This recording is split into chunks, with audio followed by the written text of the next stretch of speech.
in that building over there. It was the welfare department, and I was a clerical officer, July 1974. I remember these buildings.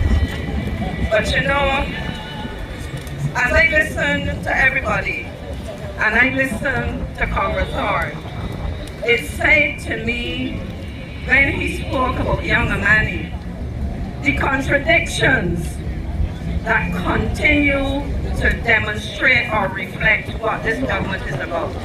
And I say this government because we have Prime Minister Montley apparently doing and saying everything herself.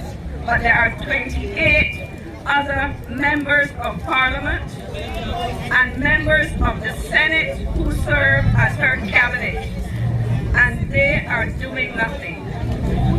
As Comrade Ralph was talking, I went back to check because I believe in names. And the name Amani in Swahili means peace. In Arabic, it means wishes or desire.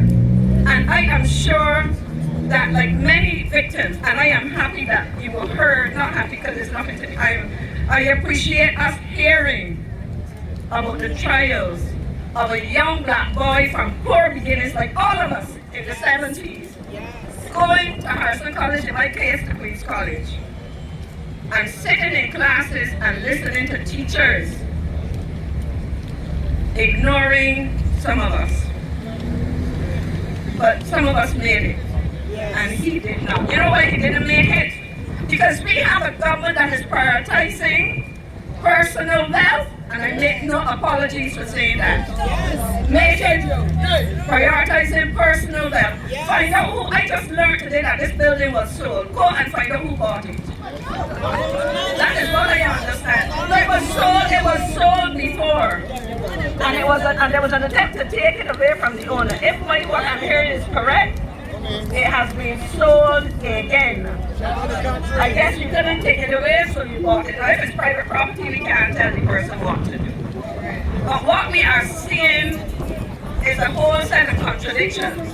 The Prime Minister of Barbados walking around the world talking about all kinds of opportunities and these kinds of things for Barbadians. But acting, on the other hand, her words do not coincide with her actions. And as we stand here, as I say to people, close your eyes for a minute and try to picture as far down as the old Coast Guard headquarters, all the way to Oysters. I worked in another place just up the street called Government Headquarters. That is supposed to be gone. You cannot build a hotel and conference complex in a situation where you have a neighborhood that is a poor neighborhood. So understand that they're going to clean out, well not clean out, demolish and take out because it's not cleaning. It is in fact sullying our history and our heritage. And therefore, as we do this, we will soon not recognize this country. We will soon not recognize what's happening. But promises have been made to people, and by hook or by crook, they have to be satisfied. And we will continue to say to the world, the person who walks around this country as Prime Minister and who goes to the world seeking to be a quote-unquote rock star is fooling the public. She has demonstrated that she has no respect for man, woman, or child in this country, that her priorities are not about the poor and the vulnerable. They are prepared to see the blood of a 20-year-old run the streets. Every day we have been here, we have a 15-year-old charged for murder, a 16-year-old charged for murder. What are they doing to understand the plight of our young men in particular? And I say young men, because when we look around this country, our young boys and our young men are being neglected. The reality is that when you look at where our resources are spent for education and so on, our boys are not getting all that they should and can get.